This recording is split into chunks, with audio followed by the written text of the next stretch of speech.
gallbladder is a small, pear-shaped sac that's located under the liver and functions to store bile. Bile is actually made in the liver and functions to help absorb fats that are ingested and absorbed through the intestines. The bile is carried from the liver to the gallbladder and then into the intestines through small tubes called the bile ducts. The gallbladder actually stores the bile and releases it into the small intestine in larger quantities after a meal is consumed. This allows for breakdown and absorption of the food contents. What diseases are associated with the gallbladder? Gallstone disease is very common and is one of the leading indications for surgery in the United States. 10 to 20% of the population will actually develop gallstones at some point in their lives. Gallstones are collections of solid material that form inside the gallbladder. They are usually smaller than 1 inch or 2.5 centimeters and can be single or multiple. There are two major types of gallstones: cholesterol stones and pigment stones. Cholesterol stones are usually formed when there's an imbalance between the amount of cholesterol and bile in a patient's system. This leads to sludge formation in the gallbladder, which then crystallizes into stones over time. The various diseases that the gallbladder can develop, usually due to gallstone formation, is cholelithiasis, or gallstones in general, choledocholithiasis, which means that there's a gallstone that's located now within the gallbladder ducts as opposed to just within the gallbladder, cholecystitis, which is an inflammation or infection of the gallbladder, cholangitis, which is an infection or inflammation of the bile ducts, pancreatitis, which is inflammation of the pancreas secondary to a gallstone, gallstone ileus, which is an obstruction of the intestines which is caused due to gallstones, biliary dyskinesia, and gallbladder cancer, which I will talk about in more detail later. What are the risk factors for development of gallstones? The most common risk factors are age, female sex, genetic predisposition, obesity, and rapid weight loss. Pregnancy is also a condition which can lead to formation of gallstones. As you can see on this slide, there are multiple other causes of gallstone formation, and that's why it's one of the most common diseases that we have within our society. What are the symptoms of cholelithiasis or gallstones? Well, most commonly, gallstones are silent and don't actually cause any symptoms. In this situation, there's no need for treatment of the gallstones. In fact, some people live their whole lives with gallstones, which never causes any problems and may incidentally be found on CAT scans or studies that are done for other reasons. Symptomatic gallstones do need treatment. Often, the symptoms that are experienced are abdominal pain that can either be in the right upper quadrant, which as you can see on the slide the location of, the epigastric region, and it can radiate to the right shoulder. Nausea, vomiting, and actually bloating are symptoms that are commonly associated with gallbladder disease. If there's an infection, patients can have fevers, and if there's an obstruction of the bile ducts because of this stone, this can lead to light-colored stools and dark-colored urine and jaundice or yellowing of the skin. The symptoms of abdominal pain, nausea, vomiting, and bloating usually occur after intake of a fatty meal, which stimulates the gallbladder and causes the symptoms to become apparent. How do you diagnose cholelithiasis? Well, most commonly an ultrasound is used to diagnose the presence of stones.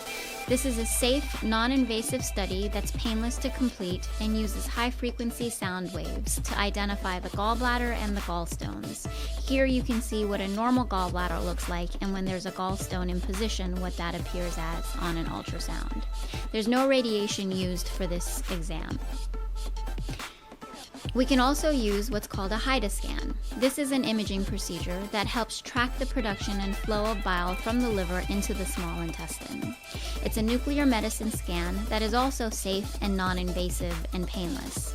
It, however, does use a small amount of radiation as a radioactive chemical that's traced from its production within the liver through the bile ducts and into the gallbladder, and then when it empties into the duodenum.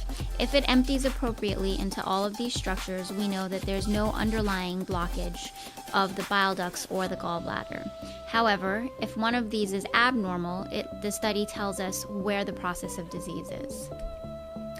In order to diagnose gallstone disease, we can also do magnetic resonance imaging, or an MRCP, which is a special study that uses magnetic resonance imaging to visualize the biliary and pancreatic ducts. This allows for better imaging of the anatomy and a more intensive view of the structures. Here you can see in the pictures to the right, the gallbladder is pointed out, and within the gallbladder is a stone that can be identified on MRCP. This gives us a better idea of the anatomy of the gallbladder and the bile ducts. We can also do ERCP. This is an invasive study that is also safe and painless, that can not only diagnose biliary disease, but it can also be used as a therapeutic option. It's completed by completing an endoscopy, which allows entry into the intestines through the stomach, as well as entry into the bile ducts to allow for imaging. In the pictures here, you can see that stones are pointed out on the picture on the bottom left side of this screen. Here you can see stones within the bile duct. A sphincterotomy, or an incision within the sphincter between the bile ducts and the intestine, can be completed to allow for retrieval of these stones. This will allow a less invasive approach than a surgical approach to remove stones from the knowledge of physicians and surgeons. Cholelithiasis, or the presence of gallstones, leads to a multiple number of disorders within the gallbladder. Biliary colic is what we refer to when patients do not have an infection but do have gallstones that become symptomatic after eating usually high-fat foods. Patients can suffer from pain in the right upper quadrant and epigastric pain, as well as nausea, vomiting, and bloating. If these symptoms are recurrent, then the patient will need to undergo cholecystectomy or removal of the gallbladder. Acute cholecystitis happens when there's an infection of the gallbladder because of the presence of stones. The gallstones can block the duct that empties the gallbladder, and this leads to overgrowth of bacteria and an infection of the gallbladder. This usually leads to significant pain in the right upper quadrant, usually associated with fevers, and the patient often has to come to the emergency room for care. In this situation, patients are hydrated with IV fluid, given antibiotics, and often kept NPO, which means nothing to eat by mouth. The surgical treatment for this is usually an urgent cholecystectomy. Choledocholithiasis, which is when the stone is located in the common bile duct, can lead to other disorders. Cholangitis is an infection of the actual bile ducts. This too is treated with IV hydration, antibiotics, and again, nothing by mouth. It can be treated with ERCP and a sphincterotomy for stone retrieval, like we discussed earlier. But finally, a cholecystectomy needs to be completed to prevent this from happening again. Gallstone pancreatitis occurs when one of the stones moves into the bile ducts and actually blocks the duct of the pancreas. This leads to inflammation within the pancreas. Again, IV hydration and nothing by mouth is the initial form of treatment. In this situation, however, patients may or may not need IV antibiotics and ERCP. The use of these treatment modalities is dependent on the patient's presentation. Cholecystectomy, however, is recommended after resolution of the pancreatitis. Gallstone ileus is a more rare disorder of the gallbladder, which occurs in less than 0.5%.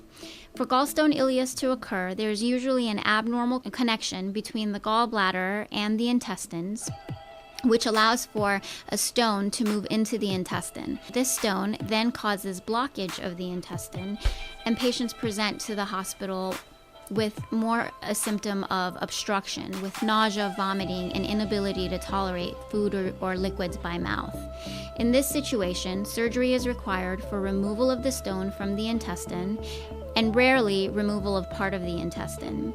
Additionally, a cholecystectomy will need to be completed in order to prevent this from happening again. This can be done in 1 stage or 2 stages, depending on the condition of the patient. Biliary dyskinesia occurs in the absence of gallstones, but has symptoms that are very similar to biliary colic. So patients suffer from right upper quadrant pain, nausea, vomiting, and bloating. This is usually diagnosed with a HIDA scan when the ejection fraction of the gallbladder is evaluated and it's less than 35% after 20 minutes. This means that the gallbladder empties less than 35% of its contents within 20 minutes, which is abnormal. Again, a cholecystectomy is required to treat this disorder. Finally, gallbladder cancer is a rare cancer that can occur within the gallbladder. Depending on the stage of the disease, cholecystectomy with or without liver resection is indicated. This would be determined after undergoing multiple studies to identify the stage of the cancer. Sometimes chemotherapy and radiation are also indicated with gallbladder cancer. One of the risks for developing gallbladder cancer is a gallbladder polyp. If a patient has a gallbladder polyp, it's watched closely to identify if it grows in size or if it's larger than 1 centimeter. In those situations, we recommend cholecystectomy to prevent development of gallbladder cancer. Thank you.